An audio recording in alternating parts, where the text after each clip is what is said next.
அக்கா தங்கச்சி 7 பேரும் ஒரே வயா வந்துறீங்களா? மணப்பாக்க எல்லையில ஆமா கன்னியில நீ எந்த கன்னியா வந்திருக்கிற? நீங்க ஏழு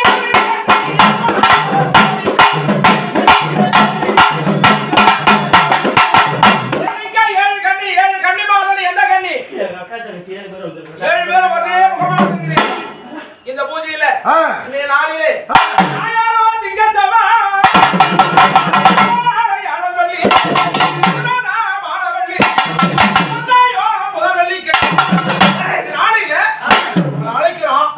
இந்த பாலகனுக்கு இருந்த பிரச்சனை எல்லாம் தீர்ந்து போச்சா? பட்டு பட்டு பட்டு பட்டு இந்த எல்லையில என்னுடைய அக்கா தங்கச்சி 7 பேர் திரும்ப வாக்கு கொடுத்தா சந்தோஷம். அது நிறைவேற்ற முடியல. இப்படி சாமி நேரம் அங்க பல்லாலி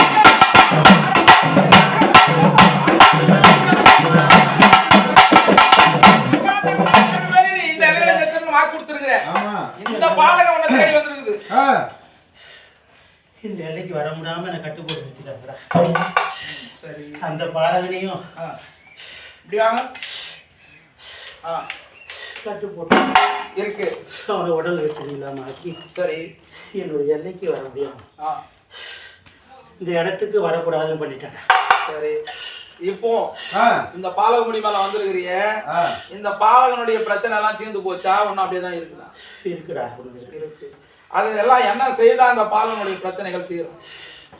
என்னுடைய மணப்பாக்க எல்லையில குடும்பத்தை அனைவரும்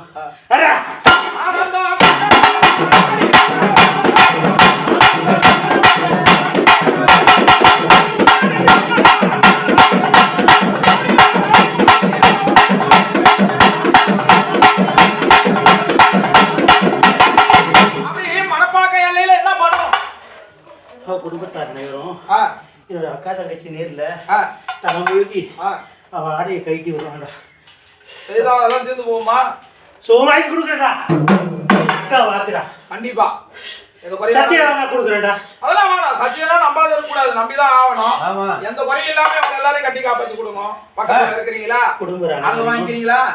அனைவரையுமே எந்த குறையும் இல்லாம மூழ்கி அடைந்து 7 சுத்தி வரணும்.